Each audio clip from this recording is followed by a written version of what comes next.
Usisahau kusubscribe, like na kucomment. Ni muhimu sana watetezi wa haki za binadamu, asasi za kiraia, vyama vya siasa na Watanzania kujua kwamba sheria kuu ya nchi ni katiba. Sheria kuu ya nchi ni katiba. Majaribio ya kupata katiba mpya yamekuwepo kwa zaidi ya miaka 40.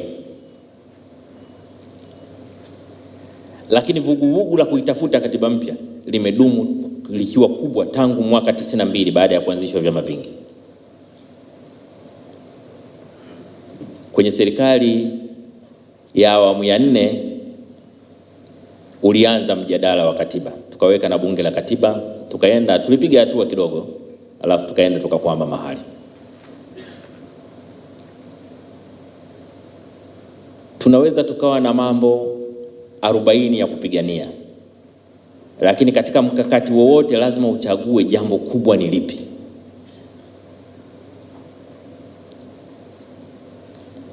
Kwa mfano sasa hivi ukisikiliza madai mengi ya watu mbalimbali, unakuta wamepanga mambo 10 kwa pamoja. Ushindi vita ya mambo 10. Lazima uchague kubwa linaloweza kuyabeba mengine yote ni lipi. Na katika utawala bora katika nchi, kitu kinachoweza kubeba mengine yote ni katiba.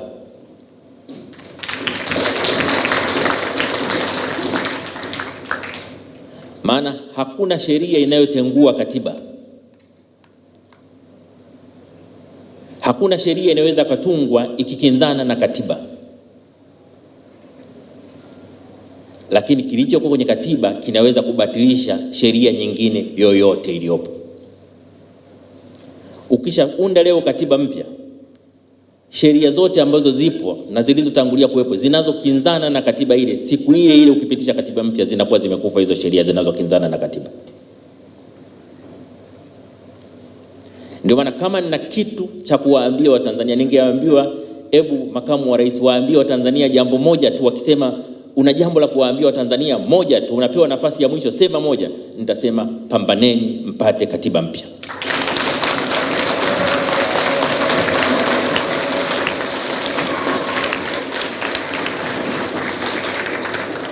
Pambaneni mpate katiba ambayo ina makubaliano ya wadau wote. Katiba yenye mwafaka katika taifa. Katiba itakayotupeleka mbele miaka 50 inayokuja.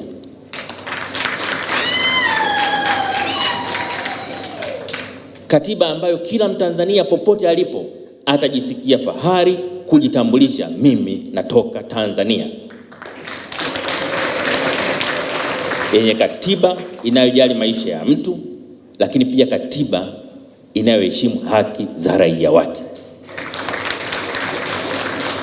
Katiba inayotupeleka kwenye maendeleo, si maendeleo ya mali tuna uchumi, lakini maendeleo ya heshima na utu wa binadamu anayeishi katika Tanzania.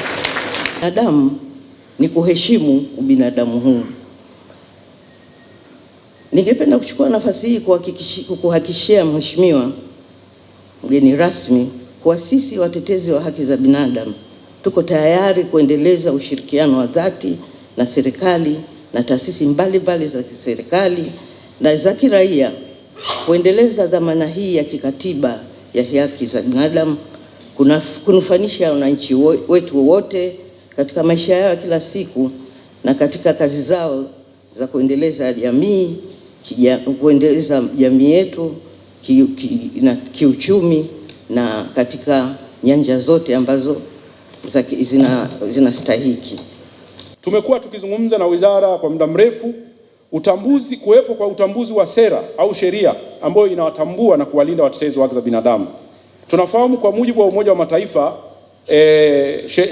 mkataba wa Umoja wa Mataifa wa watetezi wa haki za binadamu unataka nchi husika, nchi wanachama kote duniani kuwa na sera au sheria inayowatambua na kuwalinda watetezi wa haki za binadamu ili kuimarisha mazingira mazuri ya kisera ya kuwa hawa wanaotetea haki za binadamu katika taifa letu.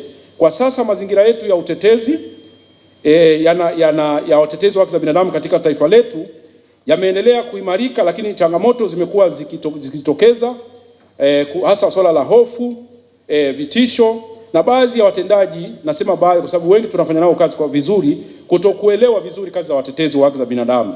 Kwa hiyo tunadhani ni muhimu kuwa na sera hiyo ambayo itaweka usawa na uelewa wa pamoja wa nchi nzima kuhusu sisi watetezi.